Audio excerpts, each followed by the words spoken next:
Assalamualaikum warahmatullahi wabarakatuh.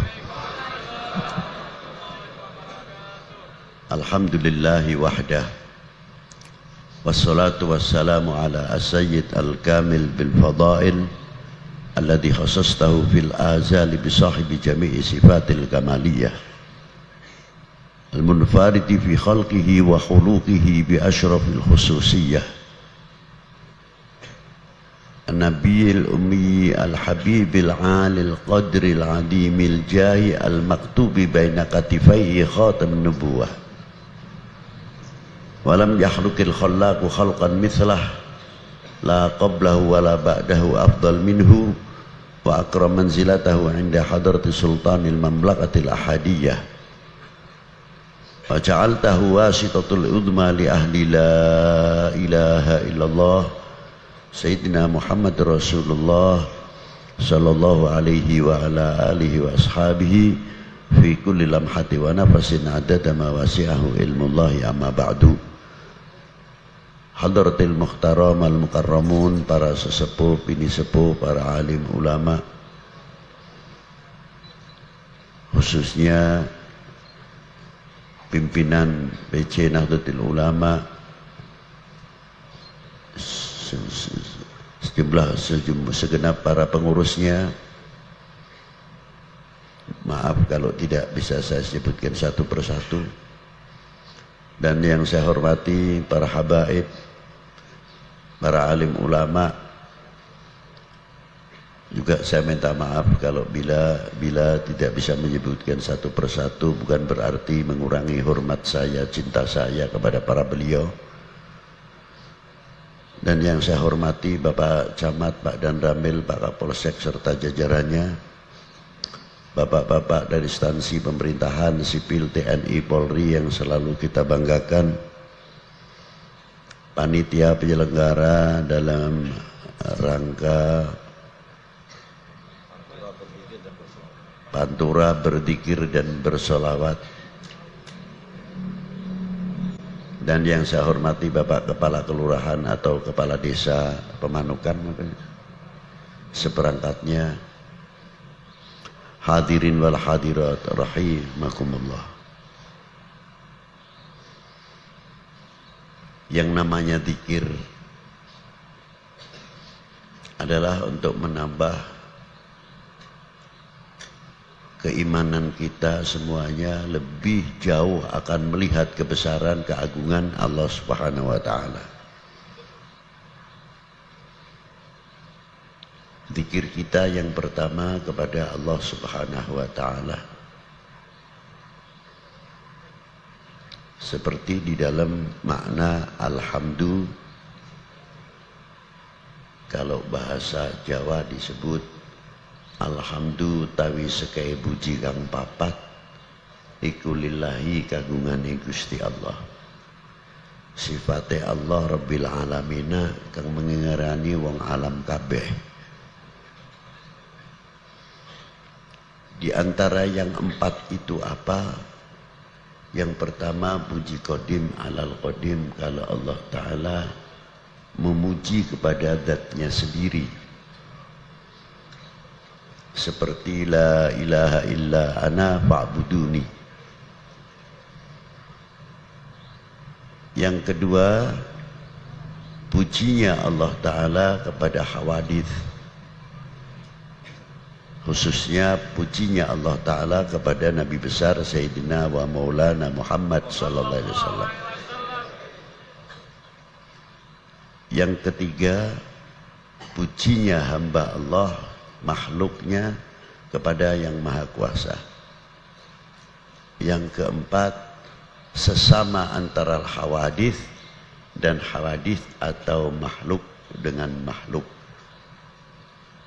Itu semuanya adalah milik Allah Subhanahu wa ta'ala. Maka bila mana kita mau mengetahui, mengucapkan kalimat alhamdulillah, bagian daripada ucapan terima kasih kita kepada Allah Subhanahu wa ta'ala, pasti ucapan kalimat terima kasih sementara waktu masih belum ada penggantinya yang lebih cantik, lebih halus dari kalimat terima kasih. Dibanding dengan jasa, jangan kepada Allah terlalu tinggi, jasa kepada seseorang saja untuk mengucapkan terima kasih sulit, karena terima kasih itu terlalu kecil kalau dibanding dengan jasa perorangan. Tapi tidak ada kata lain yang indah dari ucapan terima kasih. Kalau bahasa Jawa mungkin matur nuwun, Sunda hatur nuhun, dan sebagainya dan sebagainya. Kita kembalikan kepada Allah Subhanahu wa taala dengan ucapan syukur itu tadi, dengan ucapan alhamdulillah. Kalau seseorang mengerti dalam kalimat alhamdulillah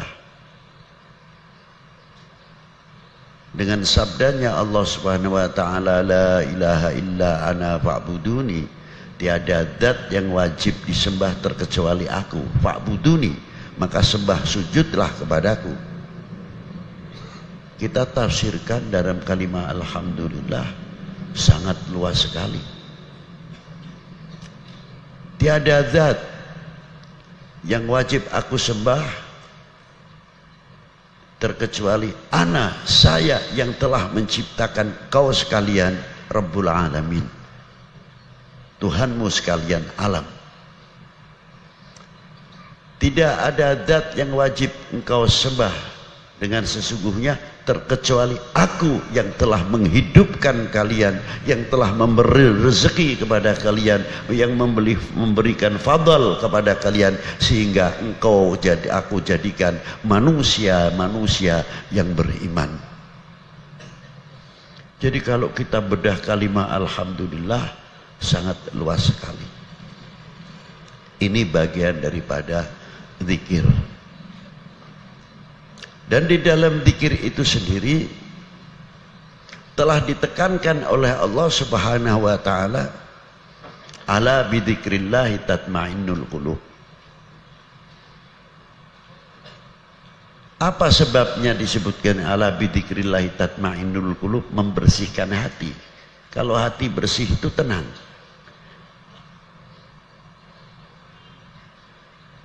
Jangankan lagi masalah kebersihan hati seseorang, kebersihan fisik secara jasmani saja. Kita bertanya, kalau tidak mandi 1 hari bagaimana rasanya? Kalau tidak mandi 2 hari bagaimana rasanya? Kalau tidak mandi 3 hari, 4 hari, apalagi tidak bersalin pakaiannya, mana bau keringatnya sendiri kagak betah, apalagi bau keringat, bau pakaiannya sendiri. Allah Ta'ala memberikan satu alat untuk membersihkan, adalah air.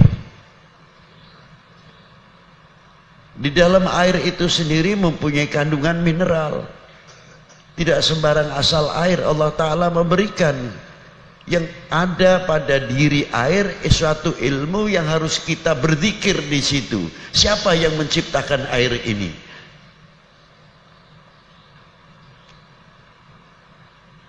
Ternyata di dalam mineral air tersebut ada kandungan zat besinya, zat kapurnya, belirangnya, dan sebagainya. Untuk siapa diciptakan? Bukan untuk manusia saja, tapi termasuk untuk pohon-pohonan dan termasuk untuk yang ditumbuhkan di bumi pertiwi ini. Seandainya di sini satu desa, luasnya tanah tersebut mempunyai kandungan besinya tinggi, kalau di sini untuk tanaman padi bagus sekali. Tapi satu wilayah kandungan kapurnya lebih tinggi, ini untuk buah-buahan istimewa sekali. Itulah yang dijadikan alat untuk membersihkan tubuh manusia yang mempunyai kandungan mineral, di antaranya dalam butiran-butiran apa yang ada di dalam permineral dalam air, di antaranya zat besinya, zat kapurnya, belirangnya. sangat istimewa sekali. Maka Allah Ta'ala berfirman, aku menciptakan air ini adalah hidup. Tapi sejauh mana kita ini mau menguak keistimewaan air tersebut? Seperti kita ini setiap hari harus mengeluarkan energi. Sebelum kita mengeluarkan energi yang lebih jauh, dididik oleh Allah Ta'ala dengan fisik. Apa? Di samping satu yang pokok kewajiban kita sholat, tapi hikmatut tasyri'nya kita dikenalkan supaya adaptasi. Sholat subuh 2 rakaat. Bagaimana ketika kita sujud, rukuk dulu untuk menetralisir. Begitu kita bangkit, sami Allahu liman hamidah. Waktu kita sujud, subhana rabbiyal a'la wa bihamdi, dinetralisirkan, distabilkan keberadaan. Bagaimana kedua urat nadi yang kuat di punggung ini tertarik pada waktu sujud, di waktu yang lembab, yang akan menghadapi pertama kali sinar matahari keluar, yang akan membawa pengaruh ultraviolet pada diri setiap manusia. Jadi sholat subuh itu tidak sembarangan.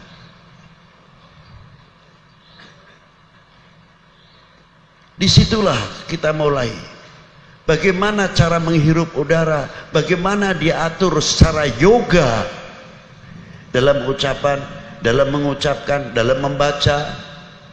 Bismillahirrahmanirrahim. Alhamdulillahi rabbil alamin. Ar-Rahmanir-Rahim. Maliki yaumiddin. Satu nafas, satu nafas. Untuk melatih apa? Degup jantung yang luar biasa. Bagaimana cara mengendalikan pernafasan itu sendiri? Begitu salam, assalamualaikum warahmatullah, assalamualaikum warahmatullah, ada bacaan wiridan, baru kita keluar, kenal udara waktu subuh, sudah mendapat adaptasi pada waktu sholat subuh yang luar biasa. Sudah wajib, ditambah lagi kesehatan oleh Allah Subhanahu wa Ta'ala. Satu contoh. Nanti ditambah lagi pada waktu kita mendekati panas yang luar biasa, ditambah sholatul isyraq. Mendekati lagi teriknya matahari, sholatul duha. Pengendalian lagi, adaptasi yang sangat luar biasa. Didukung oleh apa? Peranan pada waktu kita wudhu, di mana kita wudhu, ketika kita wudhu, daerah-daerah yang diwudhui rata-rata kulit yang sangat sensitif. Muka, ini lubang purinya sangat lembut sekali dibandingkan kulit yang lain. Terus kafuliat, ubun-ubun dan lain sebagainya.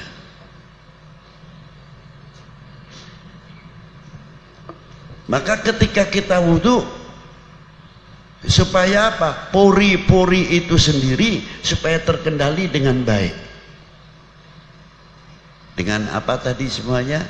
Dengan air. Waktu mendekati waktu duhur, waktu capek-capeknya di sawah, lebih-lebih terasa kalau Ramadan.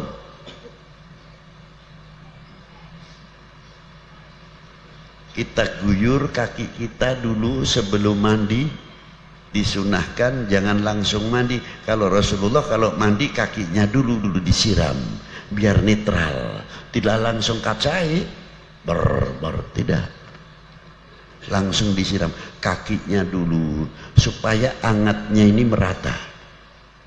Akhirnya dari kepala, dari ubun-ubun itu kayak keluar asap atau hangatnya itu keluar.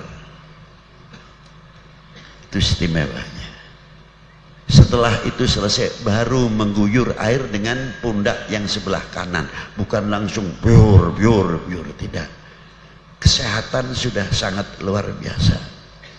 Masuk kolahnya pun sudah dituntun oleh baginda Nabi supaya kalian sehat. Masuk kaki kiri, betul memang kelihatannya sunnah, tapi dalam dunia Islam sangat rasional, sangat logik. Mengapa setiap masuk ke kamar mandi harus kaki kiri dahulu? Karena kaki kiri hubungannya paru-paru sebelah kanan. Tapi kalau kaki kanan hubungannya jantung langsung. Kaki kanan paru-paru sebelah kiri yang menyentuh jantung langsung. Ketika kita masuk ke kamar mandi kaki kiri dahulu, pertama mendapatkan pahala karena ittiba'u sunnatun Nabi sallallahu alaihi wasallam. Diberi kesehatan oleh Allah Ta'ala. Sekiranya ada baksil, bakteri, virus dan lain sebagainya yang ada di kamar mandi yang tidak kita ketahui, telah ditangkal dahulu oleh paru-paru sebelah kanan karena kita masuk ke kamar mandi pakai kaki kiri. Itu hebatnya. Begitu kaki kanan mengayuh, terhempaslah semuanya yang sebetulnya masuk ke jantung. Maka terkadang ada orang mendadak di kamar mandi tidak bisa apa-apa, bahkan sampai meninggal di kamar mandi. Apa sebab? Boleh kita selidiki. Itu pertama kali dia mandi tidak kakinya dahulu. Itu menjauhkan dari stroke, menjauhkan dari gejolak jantung yang ada pada diri kita masing-masing. Itu diantaranya. Namun kita selalu membersihkan badan dan pakaian belaka. Berapa kali setiap hari? 5 kali dengan wudhunya. Wudhu, tiap mau sholat wudhu. Ada yang wudhu sunnah, yang sudah mudawamatil wudhu tetap pakai wudhu lagi. Untuk apa? Mencapai sholat syukrul wudhu. Itu diantaranya di dalam wudhu. Nah, kita bertanya, berapa kali kita mencuci hati kita setiap hari? Kalau fisik sudah berapa kali setiap hari? Air wudhu dan sebagainya. Sumber segala-galanya penyakit di sini, terutama sifat-sifat madmumah, sifat-sifat rodail fi qulubina, dalam hati kita. Itu sumbernya. Berapa kali setiap hari kita harus membersihkan? Kalau fisik sudah, tempatnya takabur, sombong, ria, sum'ah, dengki, hasad, semuanya di sini. Kalau melihat tetangga kaya senang, hati kita timbul hasad. Tidak kita mengucapkan alhamdulillah Bapak fulan teh kamari-kamari teh masih kawas kieu keberadaan anak. Alhamdulillah dipaparing ku Gusti ayeuna teh parantos bareng har. Moga-moga. Mestinya kita harus datang kepada beliau. Kang, punten jangan diborong sendiri. Kenapa? Cobalah kasih bacaan apa yang bisa seperti supaya saya seperti Akang lah. Gimana? Saya datang ke tempatnya ajengan anu. Ya tolong dong bagiin saya. Kalau mamang Akang teh bisa zakat.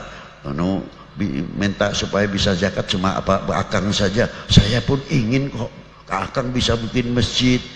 Kalau Akang bikin masjid saya bisa ikut bikin masjid sama-sama.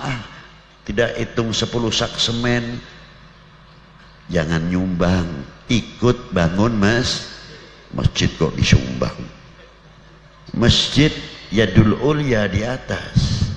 Jadi kita ikut bangun masjid gitu. Kalau masjid disumbang jatuh berarti namanya.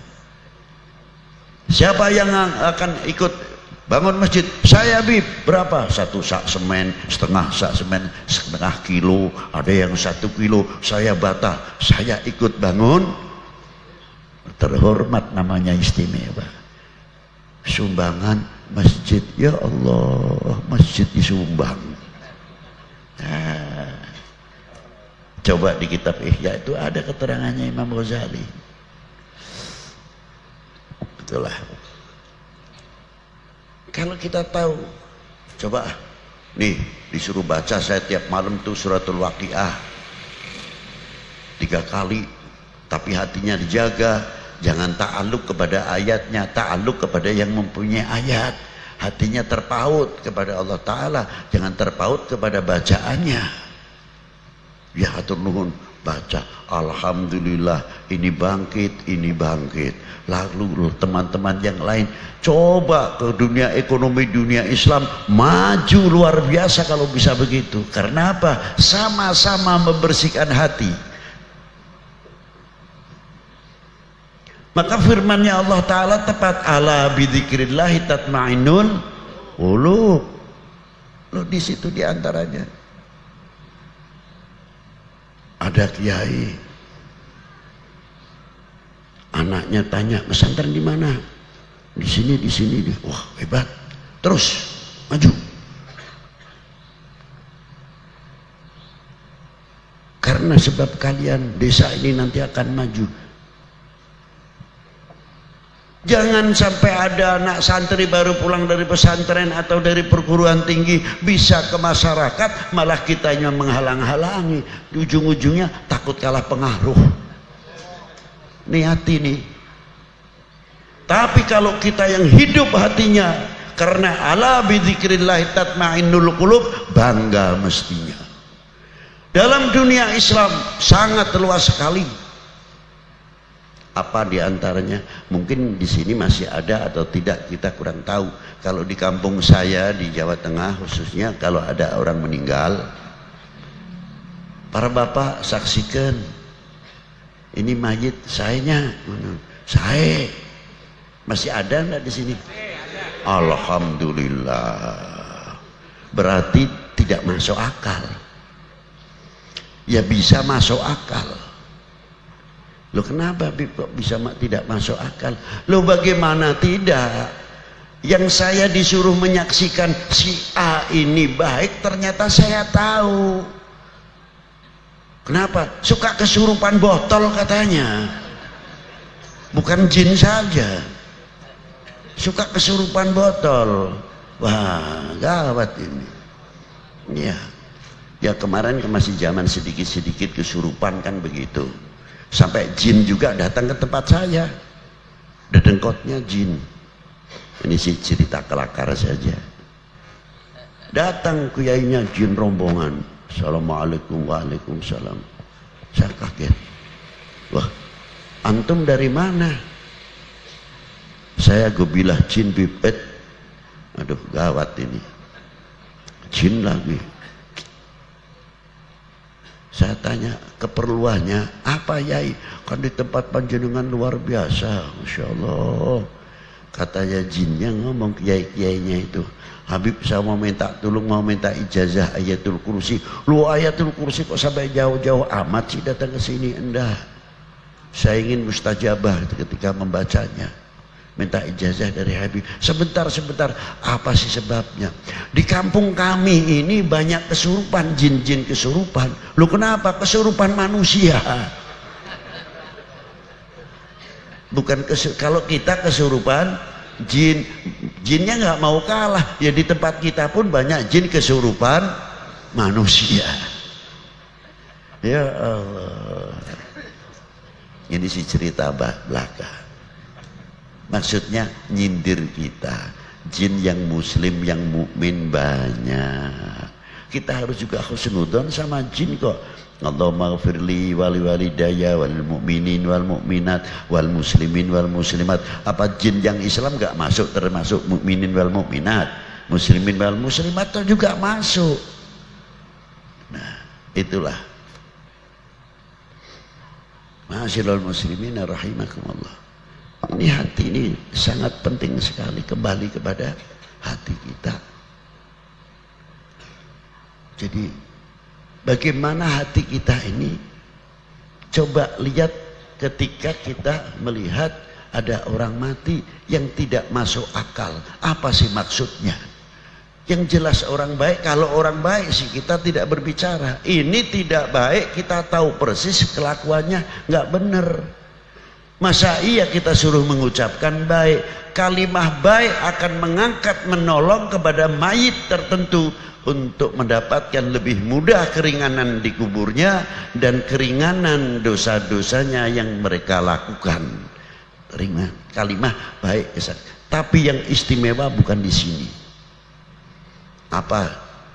Kalau kita sudah berani mengatakan baik, ya tolong jangan diungkit-ungkit yang dahulu.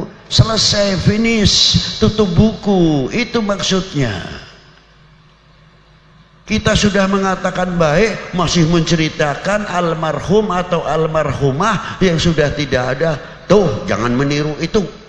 Tuh waktu hidupnya tuh, lihat tuh. Begitu begini, sudah mati jangan diomong terus. Kita sudah mengatakan baik, tapi kita tidak konsekuen. Kasihan anak keturunannya. Coba, kalau anaknya menjadi anak baik dan sebagainya, kalau orang tua yang bijaksana begitu ditanya, nak kamu sekarang pesantren di mana? Sama pesantren di tempat ini, alhamdulillah. Meneruskan perguruan tingginya kagak lo? Iya pak, saya ambil apa? Ambil pertanian, ambil. Bagus. Kampung ini memerlukan kalian untuk ke depan. Kalau mamang teh kolot, ngagantungkan ente ke depan teh, kapayunat di bundak ente. Sahadei. Siapa lagi kalau bukan kalian-kalian ini? Hatur nuhun mang. Tapi ulah kawas bapaknya nih. Waduh. Jangan kayak bapakmu, jangan kayak eyangmu. Ini orang sudah mati masih dibawa. Kalau orang yang bijak bukan begitu. Begitu. Betul kamu, di mana masih pesantren? Alhamdulillah, saya ingin punya anak seperti kalian. Nak. Loh kenapa? Jangan begitu. Ya iya, kita bukan main-main. Kamu luar biasa berarti. Kayak apa bapakmu di kuburnya bahagianya melihat mempunyai anak seperti kalian. Berarti kalian bisa membanggakan kedua orang tuamu.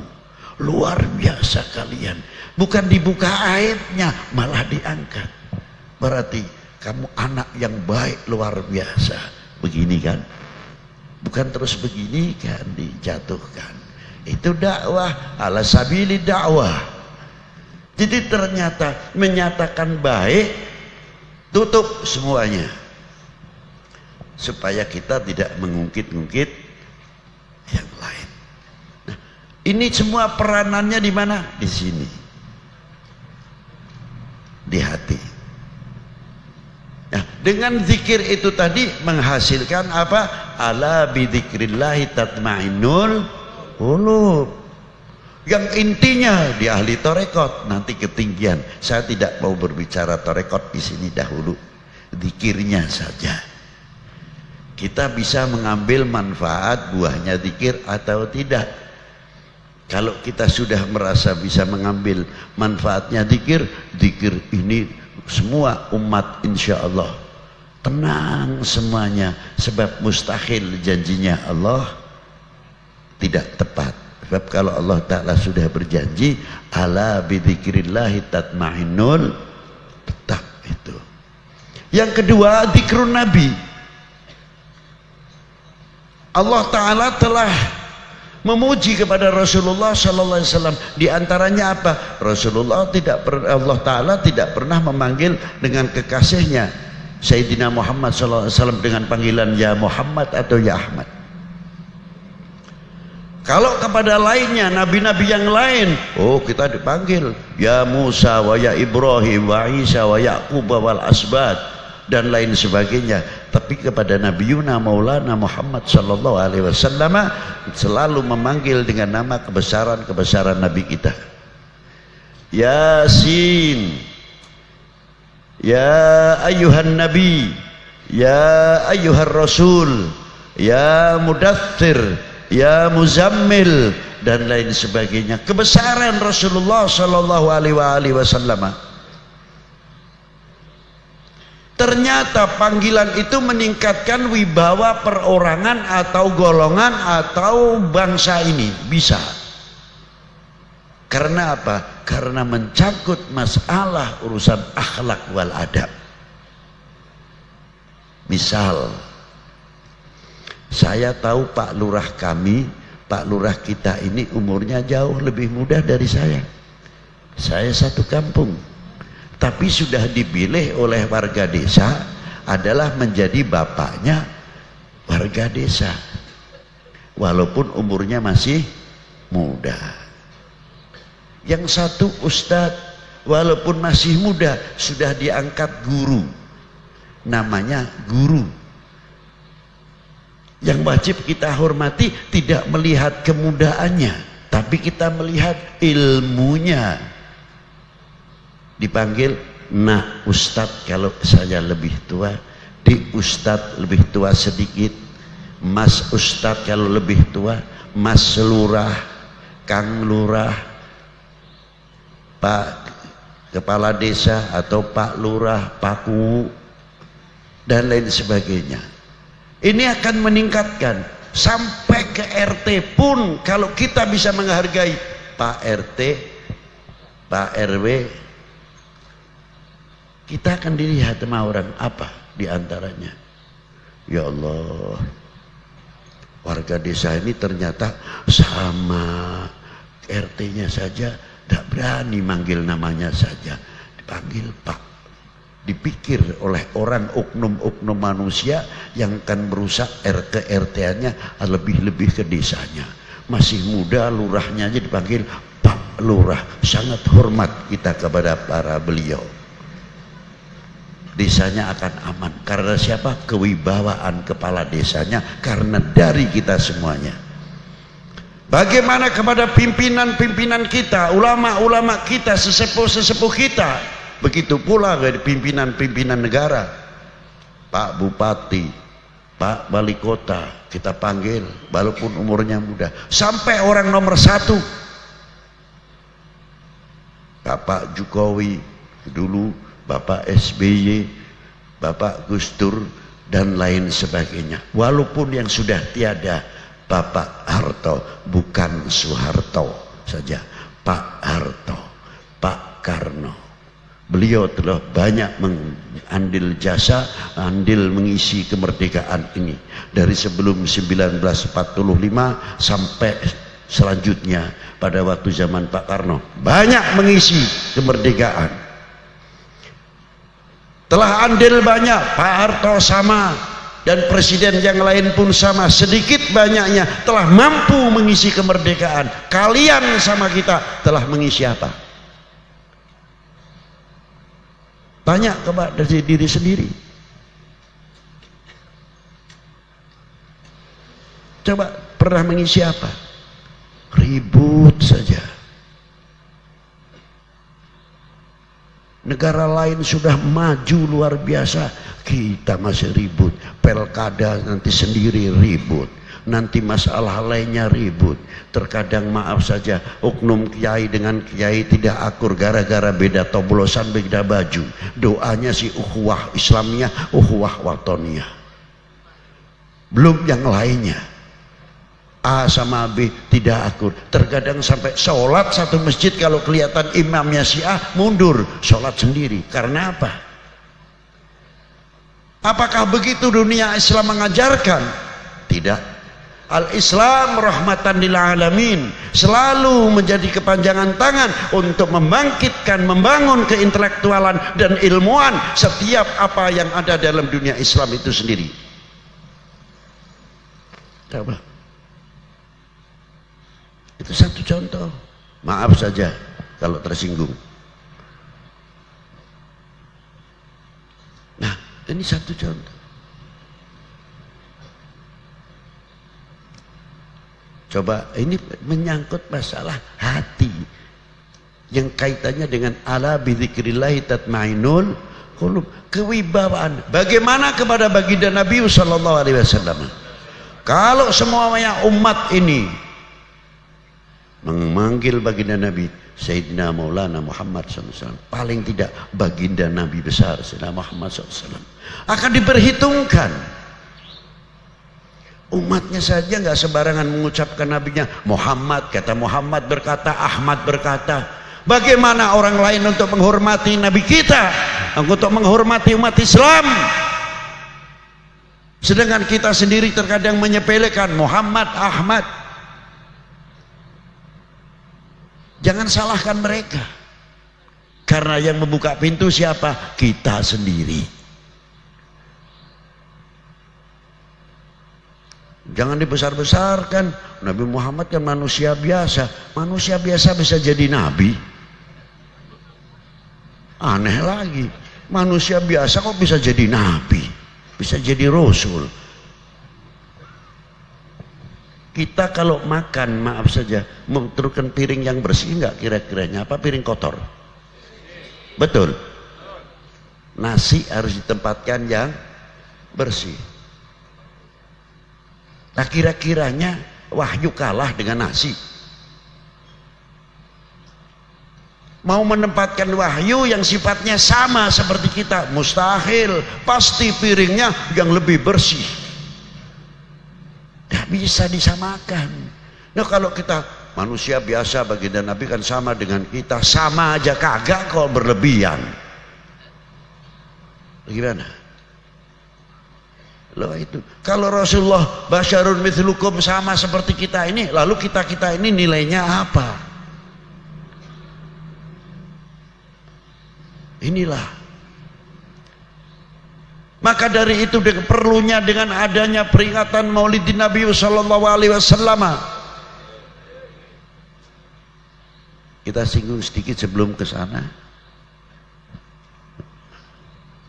Hampir jam 1, Pak.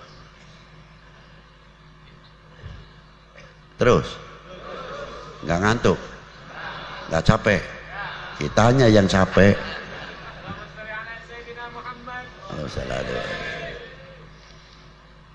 Nah, kita tahu tadi di Indonesia ini alhamdulillah,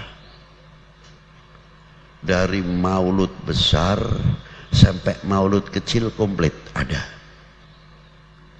Lu kok ada maulud kecil? Iya, Bib. Ada. Apa itu maulud kecil? Ibu-ibu cantik-cantik dengan pakaiannya rapi dulu, berdiri di kecamatan atau di mana. Ibu kita Kartini, putri sejati. Apa itu? Tidak maulud Kartini. 21 April.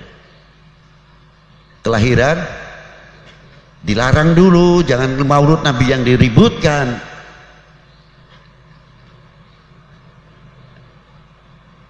Iya kan? Nah, maulud besarnya Nabiuna Maulana Muhammad sallallahu alaihi wasallam. Ya Nabi salam alaika, ya Rasul salam alaika, ya Habib salam alaika, salawat. Dulu sahabat zaman Rasulullah ada enggak salam begitu? Ada, pakai mukhattab. Kalau dalam dunia nahwu disebut al-mukhattab istighdari. Jadi ketika kita mengucapkan assalamualaikum ayuhan nabiyyu wa rahmatullahi wa barakatuh, seolah-olah Rasulullah itu di depan kita. Nah, sahabat dulu hebat, makmumnya sama Rasulullah. Dalam sholatnya para sahabat, imamnya Rasulullah selalu mengucapkan assalamualaikum ayuhan nabiyyu wa rahmatullahi wabarakatuh. Yang sholatnya di masjid lain mungkin makmuman dengan sahabat lain tetap mengucapkan assalamualaikum ayuhan nabiyyu wa rahmatullahi wabarakatuh. Mungkin Rasulullah masih kumpul dengan sahabatnya, masih ijma', masih pertemuan, masih ada di masjid yang masih menjalankan sholat tahiyatul masjid atau syukur al-wudu, assalamualaikum ayuhan nabiyyu wa rahmatullahi wabarakatuh. Luar biasa. Maka di dalam innallaha wa malaikatahu yusholluna alan, yusholluna kalimahnya mudhari bukan madhi, sampai sekarang pun masih berjalan terus rahmatnya Allah Ta'ala kepada baginda Nabi Sallallahu Alaihi Wasallam. Karena salawatnya Allah Ta'ala kepada Rasulullah apa? Salawat rahmatan makrunatan bita'dim. Keterangan Ibnu Hajar, Ibnu Qadi Iyad dan lain sebagainya di dalam kitab Sa'adatud Darain, as-salat ala sayyidil kaunain. Nah, kita di dalam dakwah malam ini kita bangga, maaf kita tidak memuji. Apa yang namanya orang berdakwah ini hanya saya yang di atas mimbar begini, atau para kiai, para ajengan, atau Habib yang lain tadi telah memberikan tausiahnya, masalah hanya beliau dan kita ini saja. Beliau panjenengan ini termasuk dakwah. Di mana buktinya dakwah? Menjadi mustamiin yang diam seperti malam hari ini, itu akan menjadi perhitungan yang luar biasa.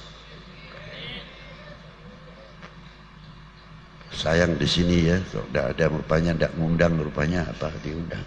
Ini kalau di belakang kita ini umpamanya ada TNI-nya, ada Polri-nya, habaibnya, ulamanya, tambah kekuatan yang luar biasa. Ini akan memecah belah umat, akan memecah belah bangsa ini, akan menggoyahkan NKRI. Tidak mampu, karena ini lihat malam hari ini kumpulnya TNI, Polri, ulama, umat bersama-sama. Pasti diperhitungkan. Karena dengan adanya pertemuan yang demikian itu akan menyambung tali silaturahmi antar pejabat dengan umat, umat dengan pejabat, ulama dengan pejabat, ulama dengan umatnya, selalu bertalian. Itu menjadi perhitungan yang luar biasa dalam kekuatan, paling tidak. Coba itu satu. Selagi di Indonesia ini masih ada ijma, pertemuan yang seperti begini, maulud Nabi, manakiban, haulan dan lain sebagainya, sulit untuk bisa memecah belah Indonesia. Allahumma itulah. Ma'asyiral muslimina rahimakumullah. Itu diantara pertemuan dakwah panjenengan di mana? Diperhitungkan. Umat Islam kalau dakwah mendengarkan fatwa kiainya, ulamanya kok bisa tenang, hebat, luar biasa. Itu baru ngadepin umat sama ulamanya sudah begitu tenang. Jangan main-main lu dengan umat Islam. Tuh taatnya umatnya kepada kiainya, taatnya kepada ulamanya, taatnya kepada habaib perlu diperhitungkan, jangan sembarangan. Itu baru begini saja sudah diperhitungkan. Haibatul Islam wa haibatul ulama ilmu minin, dan haibah wibawa bangsa ini pada umumnya akan diperhitungkan. Begitu umat taatnya kepada tokoh agamanya, kalau diberi keterangan oleh tokoh agamanya, entah itu Buddha, entah itu Hindu, entah itu Nasoro dan sebagainya, umatnya tenang dan sebagainya, itu menjadi perhitungan. Itulah kekuatan Indonesia. Itu disitulah. Ma'asyiral muslimin rahimakumullah. Makanya kita tanya terkadang, Beb, maaf saja, ini kan sudah bulan Maulud, bukan bulan Maulud, kan masih jauh bulan Maulud, kok masih ada sih maulidin Nabi segala. Ya nggak ada salahnya kalau di dunia pesantren sih tidak mengenal bulan. Kalau saya dulu dalam pesantren tiap malam Jumat berjanji syaraful anam dan lain sebagainya, kita biasa membaca. Enggak, tapi seperti besar begini, ya enggak apa-apa. Kenapa sih maulid Nabi, zikrul Nabi kok? Sedangkan sekarang saja itu zikrul ulama penting, apalagi zikrul Nabi. Ada kholnya, ajengan fulan, ajengan fulan, ajengan fulan. Apa maksudnya? Supaya umat tidak kepaten obor, keparmen obor. Kalau kita sudah keparmen obor, akhirnya akan menjadi umat dan bangsa ini paling mudah digoyah karena kita banyak melupakan. Siapa yang memperjuangkan bangsa ini dari belenggu penjajah, kemerdekaan dari belenggu penjajah dan kebodohan? Para beliau yang telah mendahului kita. Tapi kita banyak yang sudah melupakan sejarah-sejarah para beliau. Kita jarang mengenal jasa-jasa para beliau. Tahu kita merah putih sudah berkibar. Jangan ke maulidin Nabi dahulu kita jawab peringatan 17 Agustus. Seumpamanya tidak diulang terus dengan hari proklamasi. Tadi ada lagu Indonesia Raya enggak? Loh kenapa? Ya gimana? Di Pekalongan tiap anggota setiap kita setelah bacaan maulud pasti ada lagu Indonesia Raya dan pembacaan teks Pancasila. Loh. Ya kenapa teks Pancasila harus dibaca yang percaya ketuhanan yang Maha Esa kok? Kalau mau dihilangkan berarti hilangnya ketuhanan yang Maha Esa. Berarti kita menghilangkan ketuhanan yang Maha Esa. Di Pekalongan dibaca di manapun.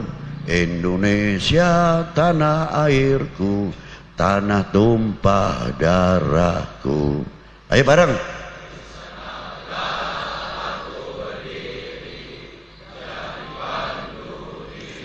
Aduh, suaranya kok lemah betul ya. Bentar.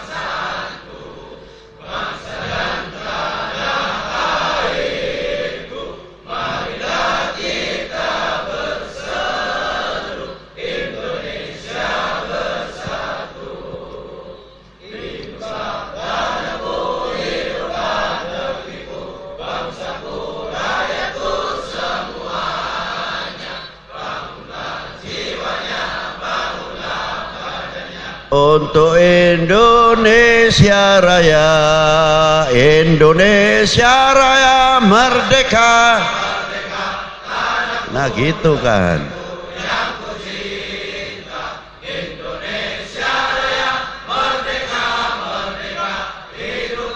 Indonesia Raya, Indonesia Raya merdeka.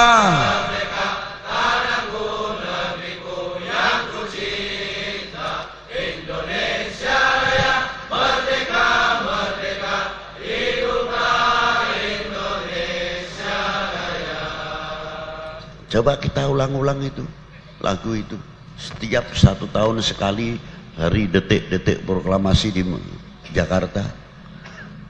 Dalam pengibaran sangsaka merah putih diiringi pasti dengan lagu Indonesia Raya, lagu kebangsaan.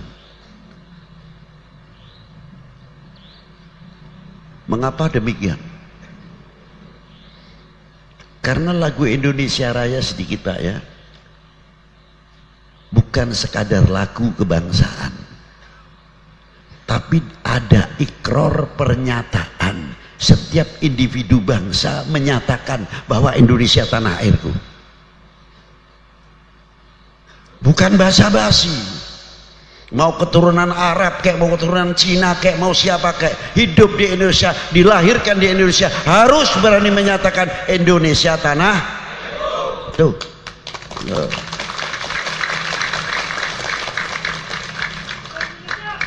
Itu diantaranya. Jadi, Indonesia tanah airku. Di mana saja, silahkan sekolah di Amerika, makan di Amerika pakai sendok garpu, pakai peso ngiris daging. Bahasanya sudah yes yes yes yes, no nah no nah no. Masa bodoh. Tapi jangan pangkling dengan dirinya sendiri. Saya bangga menjadi bangsa Indonesia. saya bangga menjadi anak Indonesia. Harusnya kan begitu. Tidak parangkring sareng badana sorangan. Yang dari Timur Tengah, tinggal di Timur Tengah tetap sama.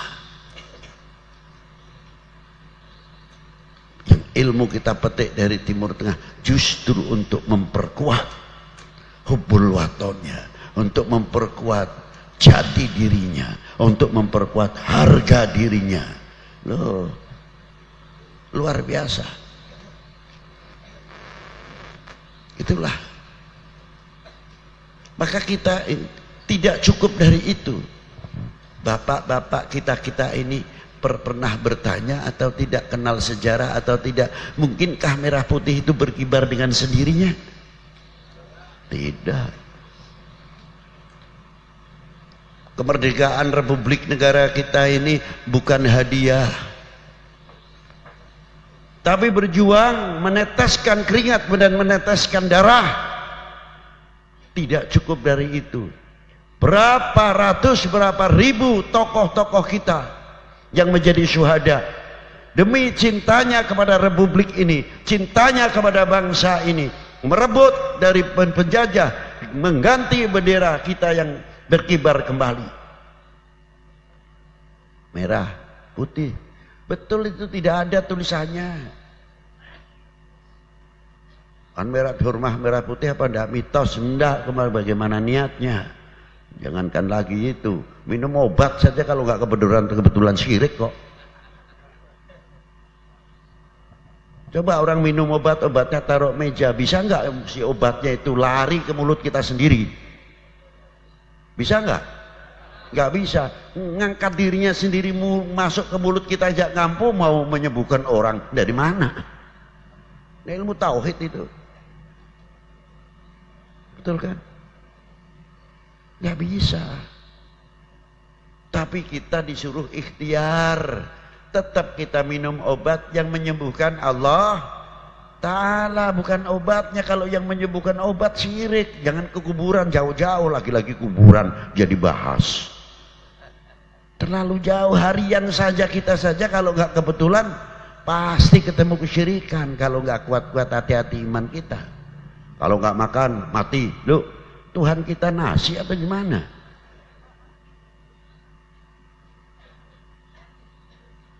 Nah itulah. Di zaman Rasulullah SAW di dalam perang Uttah, sahabat Ja'far bin Abi Thalib, bagaimana cara mempertahankan bendera supaya tidak jatuh ke tanah, padahal kakinya sudah habis ditebas.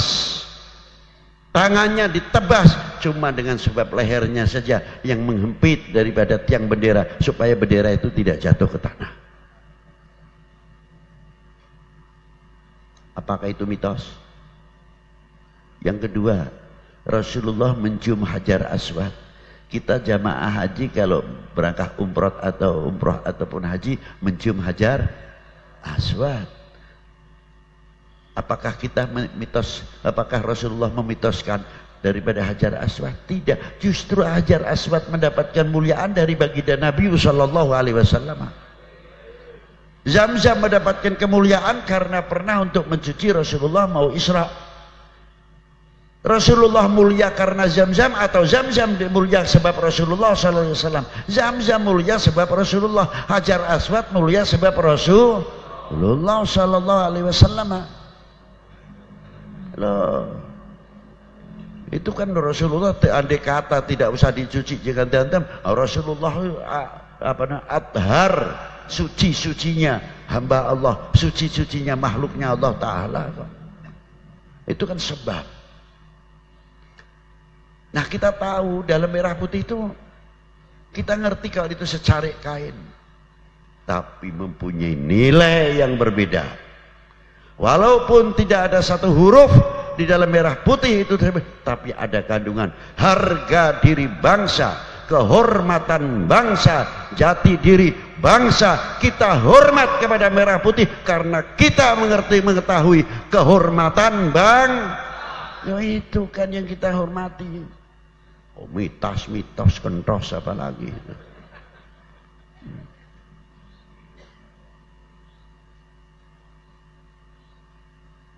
Nah, seandainya kita tidak mengetahui bagaimana sejarahnya merah putih hingga berkibar kembali, kita sekarang ke Parman Obor lalu kita jadinya apa? Alhamdulillah setelah 17 Agustus selalu kita adakan lagi pengibaran merah putih di setiap instansi pemerintahan, lalu di sekolahan-sekolahan dan lain sebagainya, tetap berkibar setiap paginya, mengingatkan kepada kita bukan sekadar berkibar untuk menjadi ibroh untuk kita semuanya, mengambil hikmah. Itu tidak berdiri dengan sendirinya tapi penuh perjuangan. Lalu apa? Harusnya kita malu kepada tokoh-tokoh pejuang-pejuang kita yang aksaruhum dari para ulama zaman itu, zaman Hizbullah dan lain sebagainya, yang ikut andil besar memerdekakan bangsa ini dari belenggu penjajah dan kebodohan. Sekarang kita sudah banyak melupakan tokoh-tokoh ulama siapa yang dibuang Belanda, termasuk Ki Rifai Pekalongan, Ki Hasan Maulani, Manado asli Kuningan. Coba, belum tokoh-tokoh ulama yang lainnya, belum Diponegoro, Ki Mojo, Sentrot Prawiro Dirjo dan tokoh-tokoh yang lain-lain, sampai ke Pak Karno, sampai ke Pak Harto. Hampir kita ini hampir banyak melupakan, terutama intabi, hati-hati anak-anak kita, jangan sampai kedidik melupakan sejarah. Kalau kita ingat kepada jasa para beliau, akan menjadi kokohnya bangsa ini. Semakin kokohnya kesatuan persatuan. Karena apa? Kita malu kepada para beliau yang ikut andil besar di dalam memerdekakan bangsa ini. Mestinya begitu. Belum kita kepada Rasulullah terlalu tinggi lah. Ini ke bawah saja dahulu. Kita akan menggalang kesatuan persatuan semakin kuat, semakin kokoh. Kita ingat pada suatu hadis, masalah bab amal ma'ruf nahi mungkar mahabbah tadi sudah diterangkan oleh Habib Ahmad, fa insyaallah. Karena kita berbicara begini, kita sedikit melihat melenturnya nasionalisme, melenturnya kecintaan kita kepada bangsa dan tanah, lebih-lebih kepada baginda Nabi sallallahu alaihi wasallam. Saya ingat satu ayat, qul in kuntum tuhibbunallah fattabi'uni yuhibbukumullah, ila akhiril ayat. Rasulullah ditanya, ya Rasulullah, mata aku mu'minan shadiqan ya Rasulullah. Sejauh mana kita ini dikategorikan orang-orang yang beriman? Selagi engkau mencintai Allah. Selanjutnya ya Rasulullah, mencintai utusannya. Selanjutnya ya Rasulullah, ikut ittiba sunnahnya dan tarekatnya. Tengah-tengah hadis ini saya mengambil filosofinya, maknawiyahnya. Rasulullah bersabda, wala yatawaffatun nas fil iman ala qadri tafawutihim fi mahabbati. Kadar bobot iman seseorang adalah tergantung kecintaannya kepadaku. Kalau cintanya luar biasa kepada Rasulullah, imannya semakin meningkat, semakin kuat, luar biasa. Tapi oknum-oknum manusia yang akan menghancurkan umat Islam khususnya, dan akan menghancurkan umat beragama pada umumnya, dan akan menghancurkan bangsa ini, dibelokkan tafsirnya, dibelokkan, dibalik artinya. Oh, kalau begitu, kalau mau menghancurkan umat Islam khususnya umat beragama pada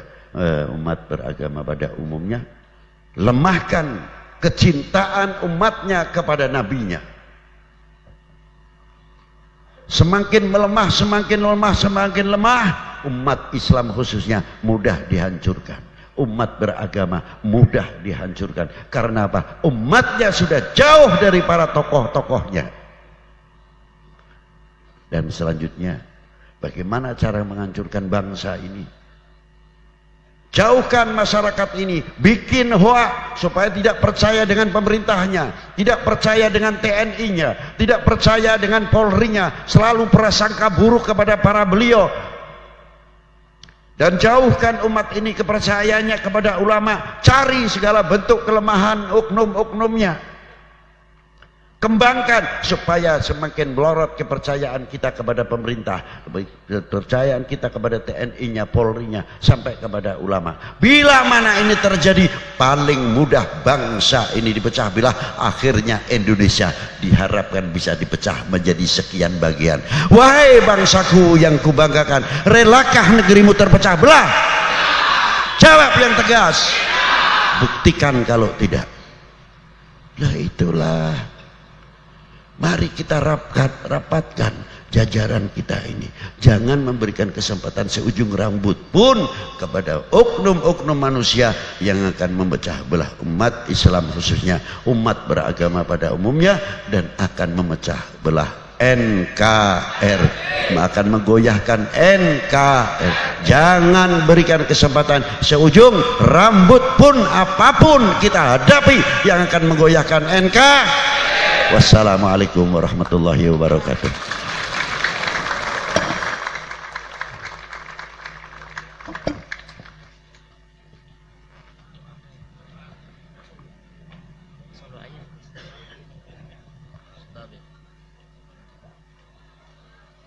Bismillahirrahmanirrahim.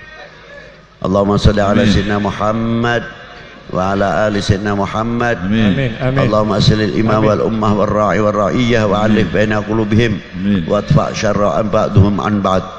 Allahumma salli, Allahumma kfina, Allahumma antakfiyana syarra mimman nakhuf wa nahdar. Allahumma salli ala sayyidina Muhammad wa ali sayyidina Muhammad. Allahumma rabbana atina fid dunya hasanah wa fil akhirati hasanah wa qina adzabannar. Wa sallallahu ala sayyidina Muhammadin wa alihi wa sahbihi wa baraka wa sallam. Walhamdulillahi rabbil alamin.